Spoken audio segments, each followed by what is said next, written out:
I just wanted to record a quick video responding to this comment. Not specifically to the person who... Guys, you got to go back and watch this video because something about it rubbed me a particular way, but also got the brain turning. And I wanted to put my spin on this. And maybe part of it is because I'm 42 years old and I've got some really good hindsight and I don't lack vision because of my 2 decades of experience up against most millennials that are like in their 20s. And I feel like a lot of you in your 20s think that your status or validity as a person is measured by your follower count. Well, let's get into the meat and potatoes right now. So he talks about some really simple math, right? If you have 1,000 followers and they're all buying your product and it's $50, $100, $500, $1,000, whatever, this is how much money you could actually be making per month or year or whatever, which is absolutely true. Based on what the person asked, they were like, you only have 25,000 followers. How could you be making bank? And this is where a lot of you have your mindset wrong. But I'm going to entertain it right now for a second. So let's say your only purpose in starting a TikTok or an Instagram is because you want to monetize your followers.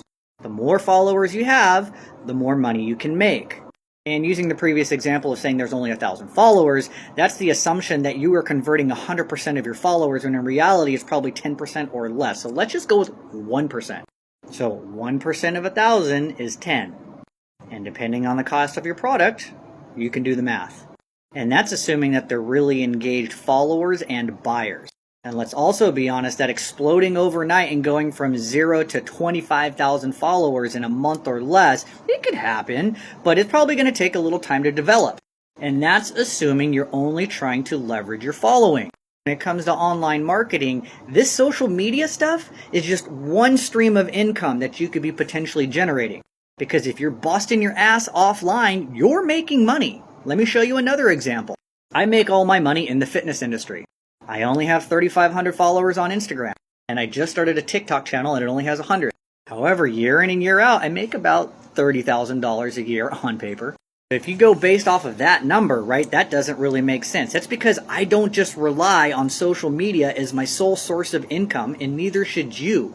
What you need to do is understand how to do work, whether it's physical work or virtually online, and then you can come back and start teaching people and providing value and showing them how you make money online.